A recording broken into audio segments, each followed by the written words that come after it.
Hi everyone, my name is Naomi and I maintain a website www.suzhousocial.com.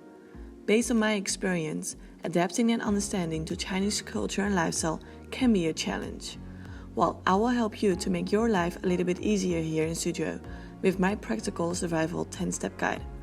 I will show how you get a SIM card, open a Chinese bank account, order food, and many more.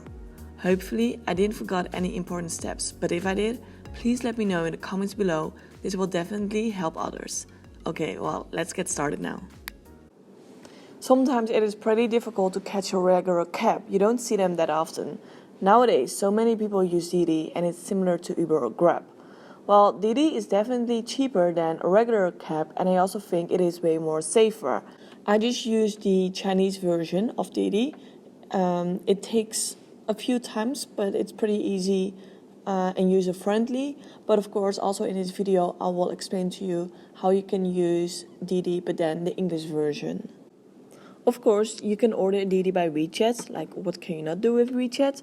So if you already know some basic Chinese or you're willing enough to learn the language, you can definitely use the Chinese version. So just go to WeChat and then WeChat Pay and then click on ride hailing.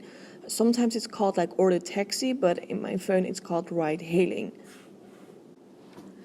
This is the origin, like where you are right now, and then below is of course the destination where you want to go.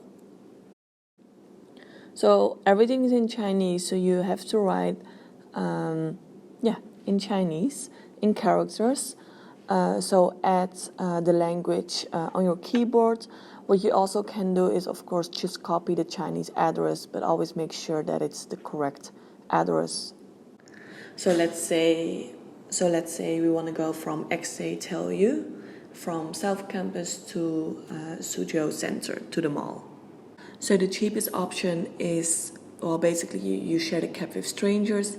The middle is the normal one, it's like the regular Didi, and then the expensive one is where you get like a bottle of water for free, and I guess the driver is more kind and he's wearing like a white shirt or whatever. If you go to suzhousocial.com, I have provided like a list of Chinese addresses where I think these are the most important ones. So I've mentioned like a few like XATLU buildings, a few night scene spots, and like some tourist attractions. So you just have to copy the address and then voila, you're done, that's it. And you can order a cab. But of course, probably many prefer using the English version. Some of you are able to download the Didi app in the App Store, while others can't.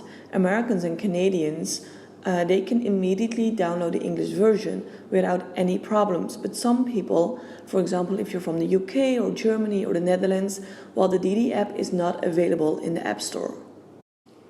You might think, yes, I can download the app, but unfortunately you can't. When you type in Didi, and this is shown, well, this is the app for Didi drivers and not for passengers, for us, for commercial users. So there are three ways what you can do if you're not able to find the English version of Didi. 1, create a Chinese Apple ID. Just go on Google and find a bit of information how you can create a Chinese Apple ID. The second option is you can also create an American Apple ID. The strange part is I actually couldn't do it, but a few of my friends, they did it and they managed to download the English version.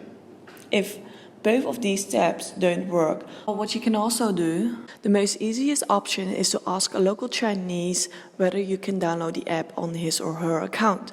So what you do is you log out of your own Apple account, then you sign in on his or her account on your mobile phone, just for a few minutes. So you download the app, the English version of course, and once it's downloaded, you sign out again.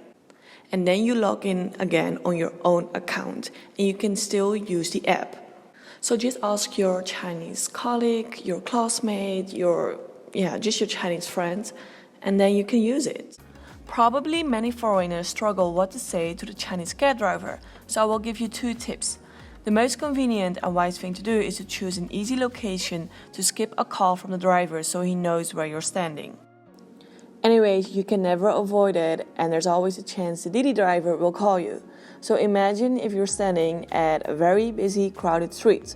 I know this video, it doesn't look that it's very crowded, but just imagine, and the Didi driver can't find you. He calls you, screams you, and you have no idea what to say. So what do? Well, the first thing I say is 我是外国人. 我是外国人. That basically means I am a foreigner.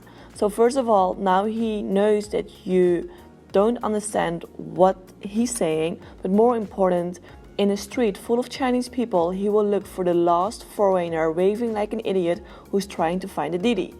If this doesn't work, then what I often do is just ask a Chinese to help me out. You can just give the phone and then just say like Didi, Didi, Didi. I know it's a bit rude, but the person will understand you that, it's the cab driver who's calling you. Well, okay, this was the third video of the Suzhou Survival 10-step guide. Don't forget to check out the website and the list of the Chinese addresses. And of course, good luck with ordering your first Didi ride.